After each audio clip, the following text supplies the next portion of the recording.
Welcome to Nusa Penida. So just 30 minutes away from Bali, we have Nusa Penida. We actually have three different islands, Nusa Penida being the biggest one, and I think like the most popular one. Only 30 minutes away with a boat ride. We have arrived here. So in this video, I'm gonna be going around Nusa Penida. I'm gonna go to different spots, exploring the island. Starting with this one right here. So I'm currently at Broken Beach, and this is it.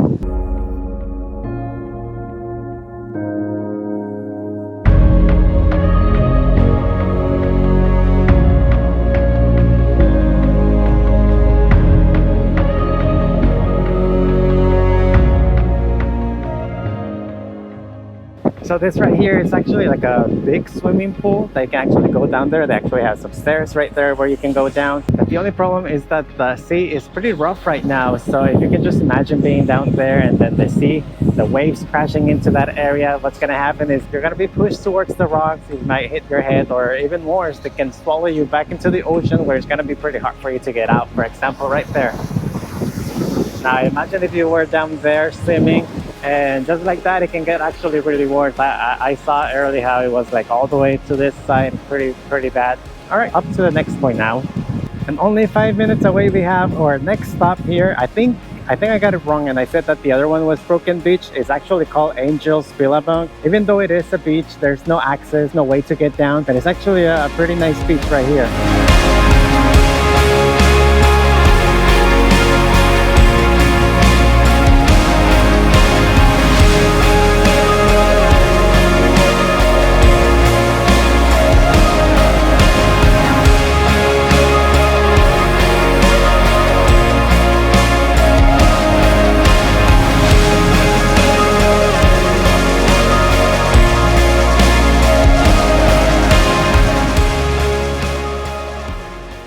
Alright, so now into the third stop and last stop of the day. This is Kilingking Beach. This is one of the most famous beaches here in Nusa Penida. I think one of the reasons is because of the formation of the mountain. It looks like a T-Rex.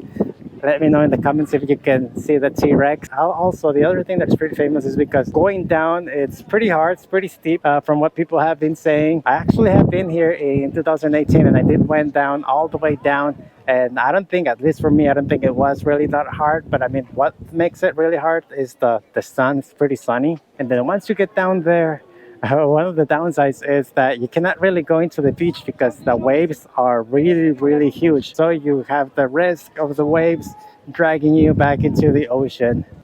But yeah, so now this is Kilingking Beach.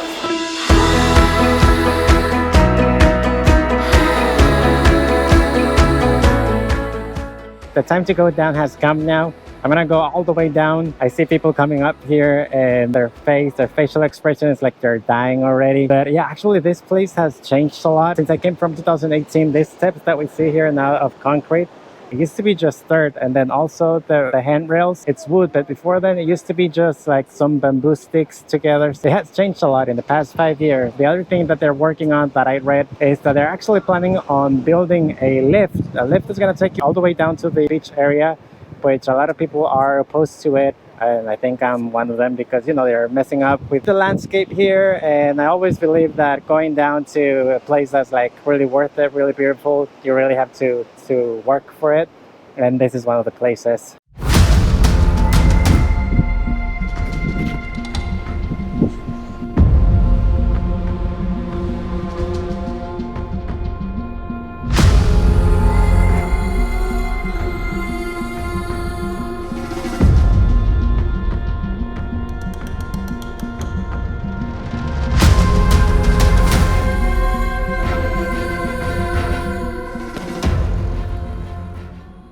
So after 30-40 minutes, I have finally arrived down here to the beach.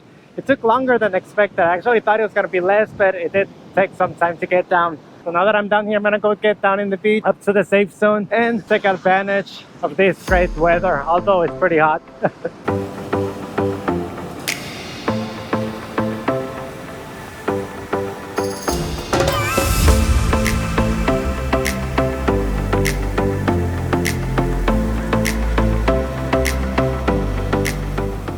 All right, the time to say goodbye to this beach has come, but not before watching the sunset here. But I'm not gonna be watching that down here at the beach. I'm gonna go up, all the way up, back again, and that way we can see the whole panoramic view.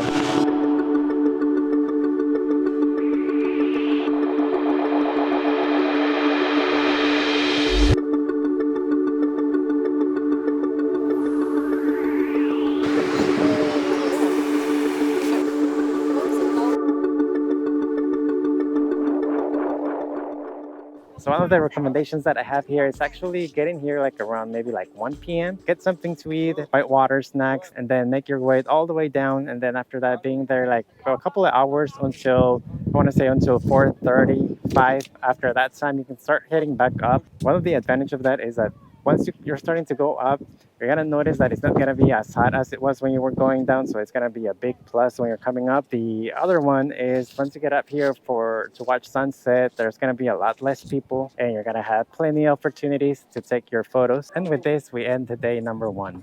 Welcome to Diamond Beach now. Although it's still early in the morning, it's pretty hot. Really hot. So same as yesterday, coming down from the other beach, to get down you do have to go through a lot of stairs. It was pretty easy, nothing compared to the one yesterday, but going up it's gonna be pretty bad because it's pretty hot. Same as the other beach, there's no lifeguard on duty, so if you're gonna go into the water, it's on your own risk. And also the waves are pretty hard in this one, so it's not really recommended to go in. However, there is another beach next to it which you are allowed to go in, which we're gonna go next after this one. But here it is, this is Diamond Beach.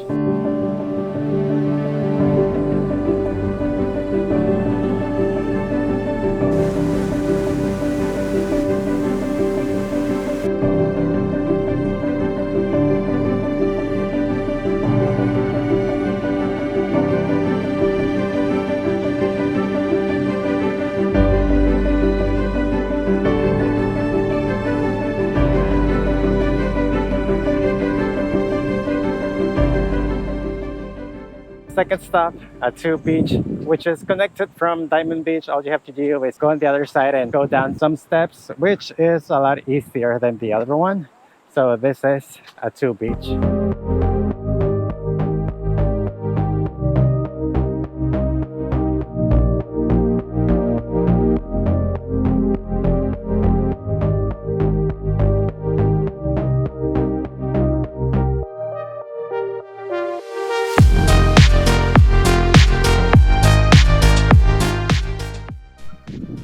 All right, third stop. This third stop is called the Teletubbies Hill, and this is just because it kind of looks like the Teletubbies hills that was from the TV show. Right now, it's not as green as you would expect just because of the weather, because of the season right now. But yeah, if you just kind of see it, it does kind of look like the Teletubbies Hill. So this is the Teletubbies.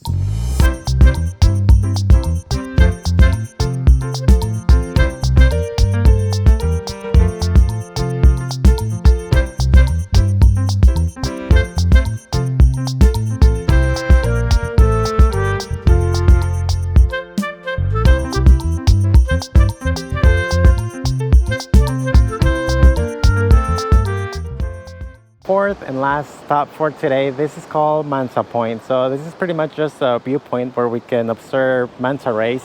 I'm not sure if I'm gonna be lucky to see any manta rays today. It's never a for sure thing, but still, even though if I don't see any, it has a pretty good view here. So this is Manta Point.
morning. This is the third and last day. So the spot that I'm gonna be going is this forest where they say it's very hard to get into. One of the reasons why it's because the drive is really difficult. At least that's what I've been reading, that you really have to be an expert driving scooter, driving motorcycles to get into this place, because the road, it's very difficult. Like there's only one lane, there's a lot of potholes. Let's go ahead and put my skills on the test and see how it goes. They also offer a taxi service where people will take you in and out, but of course you have to pay.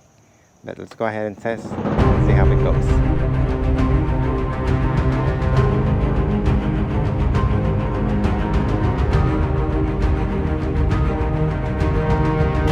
So this is the road here.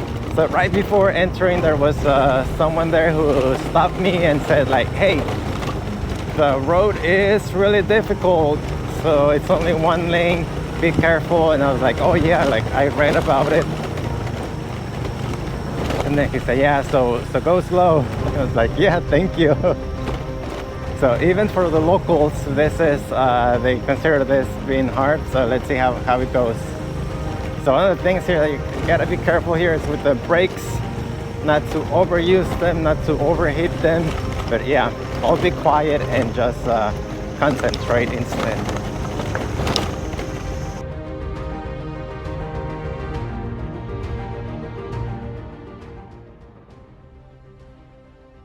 Alright, so I have arrived. Actually, I didn't thought that the road was that difficult. I think people were exaggerating. There is a lot of gravel. One of the things that I did notice is because the scooter doesn't have good suspension, good shocks. Like I could feel like all the vibrations going down. But other than that, I didn't think that was difficult. Maybe because I'm a super experienced driver. Maybe that's why. No, I'm just kidding. but yeah, I mean, we're here. I'm gonna head down there now because I'm running on limited time today.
There are two pools. I only went to the one that has the view to the ocean, but quick recommendation, make sure that you are wearing footwear to get into the pool. Not so much because of the rocks, but more because of the little crabs that are underwater. So actually, I have this ones right here, and I felt something on my foot. And I was like, what's with this little rock? And then I moved it, and then I looked down, and there's like this little crab being really curious on my foot, just like being on top of it. But yeah. All right then, so I'm gonna end this video right now. Thank you so much for watching. I'll see you in the next one.